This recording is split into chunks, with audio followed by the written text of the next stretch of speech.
What's up, YouTube? Brett Hoover from RANTS here. As always, guys, if y'all enjoy our content, don't forget to like, subscribe, leave a comment down below. This is my guest host, Jessica. Say hi, Jessica. Hi, Jessica. All right, so this is going to be our review for Hotel Transylvania, Transformania. What did you think of it? What was your initial first reactions of this? I actually liked that. I know many people said that they didn't like it, but I actually enjoyed this one. I didn't really like the first one. Didn't really like the second one. I didn't really like the third one, but the fourth one I really enjoyed. You didn't like the first one? No. Oh, jeez. I love it. See, I'm actually a huge Hotel Transylvania fan. I actually really enjoyed it. I enjoyed the first one. The second one, absolutely hated the third one. The third one was garbage. And so when I heard that this Hotel Transylvania Transformania was coming out, I'm like, this is going to be absolute garbage. I couldn't wait to see it. It's going to be boring. But it actually was really good. I truly enjoyed it. Yeah. I thought I felt like the characters were back to the way they were in the first and the second one, where it felt like there was a story that was wholesome. Wholesome. I would say tragic in a lot of ways. It's where it was back to the story where Drac was having to come to terms again, basically with his daughter's decisions.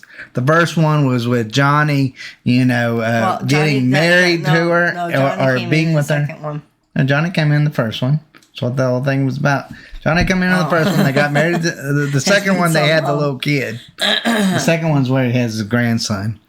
And so I just kind of felt like there was a story to it. It wasn't just felt like, to me, where they were just making a sequel just to get a little bit of money and to keep Hotel Transylvania I really enjoyed in the media.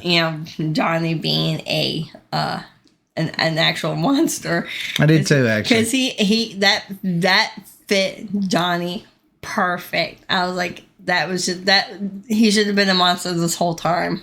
Yeah, I think I actually agree. I actually agree with you on that one, because that's what made Johnny Johnny. And then when he said, "Johnny not bad. Johnny Dale like Dracula." Rah! I like how I really enjoy Drac and Johnny together. I think that's actually the one thing that actually works. They had a connection. Yes, and they actually felt. They felt for each other. See, they had it in the first one, and then the second one, they really didn't have that many parts together. As soon as it was all about his grandson. And then the cruise ship, they just the cruise ship one was it felt like a Love Boat special, and I just didn't really enjoy it. I didn't enjoy the character of Van Helsing in that one. I thought the whole story with the octopus and destroying the cruise ship was incredibly dumb. I didn't enjoy the love interest of Drac, which I didn't enjoy in this show too. She's kind of bland. So if there's one thing, that's what it's supposed to be about, Well, I know she cares. She cares for Drac. She doesn't care what. I feel like it's if there's one good thing about this franchise is that it just doesn't do the same thing over and over and over again. There's a natural progression to it. It started off, Mavis, really a teenager wanting to go out into the world, and then she meets Johnny. Then they have a kid. Then, Drac finds, a girlfriend, true love, and then retirement. And I thought that was actually perfect in a lot of different ways. I didn't necessarily like the ending. I thought the ending was stupid. The ending was perfect because Count actually thought that in his head when he was on stage. When he was going to tell everybody about the retirement, and that he was giving the hotel to Mavis and Johnny, but. Yeah, I feel and then he's like, "Oh, geez, I'm gonna have slides and this and this." Yeah, tofu. It was gonna look like a 21st century Zen gym, and that's basically actually what ended up happening to it. And so I don't really know where they're gonna go from here, though. Because I'm kind of like, okay, what do they do? They're gonna have to make another one eventually. I know I know they will make another one, but I don't really know where they're gonna go from here. Because if Drac is out of the picture, I don't know if it will be quite as good with Mavis. You know what? I don't think Drac is never gonna get out of the picture. Well, he's gonna be the main person in this in the Hotel Transylvania. Well, I mean, it's kind of but it's kind of almost like the Disney series that they got of this, where Drac is out of it and Mavis is basically the main character of it. I don't know if Mavis can carry this show. I really don't. I don't think Mavis and Johnny can.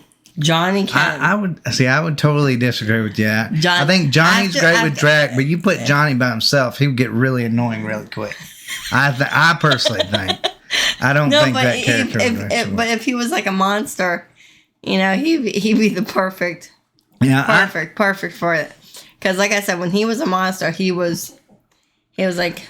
He was good. I think this franchise does good when they focus on the Dracula Mavis kind of storyline. Father-daughter. Yeah, the father-daughter coming to terms with things.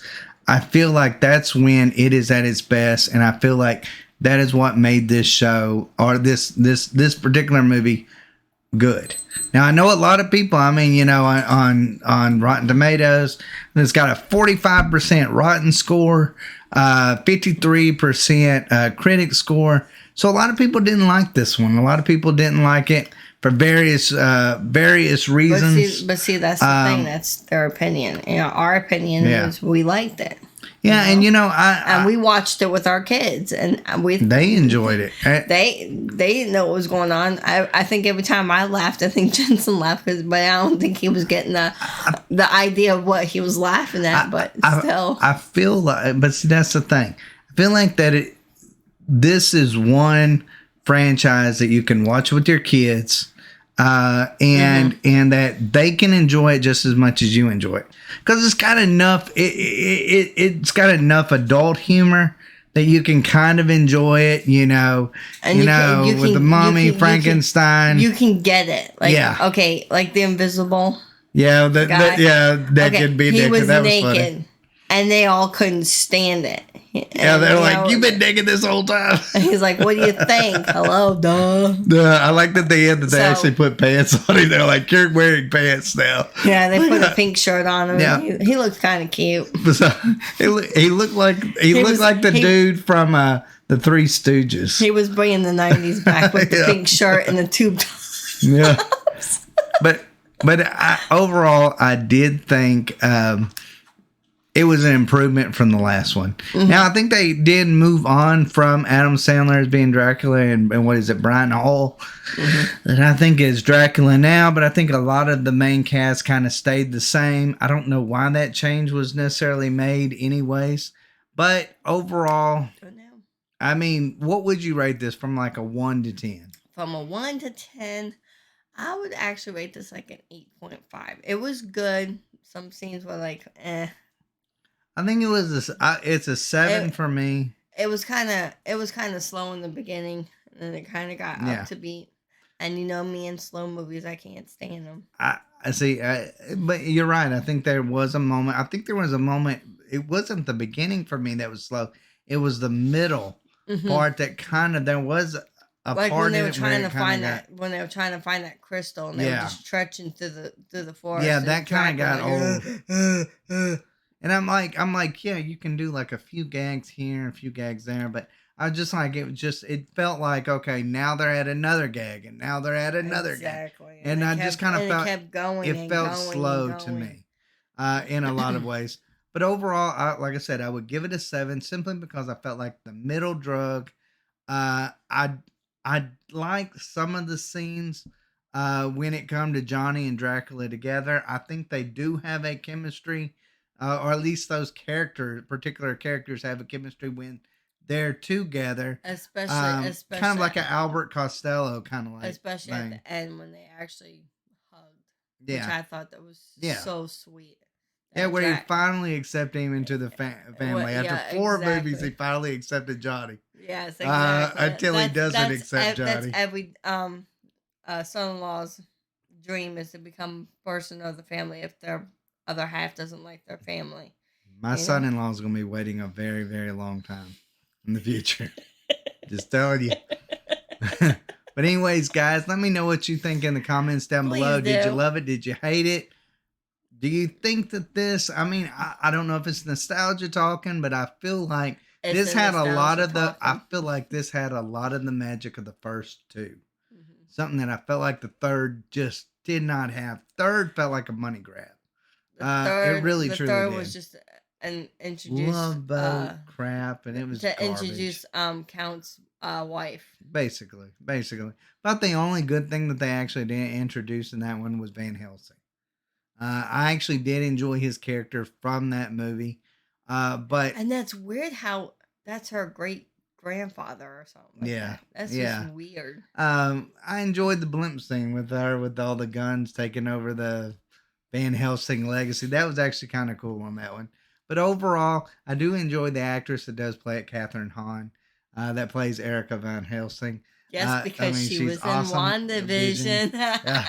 And which is awesome. I thought she was great in that.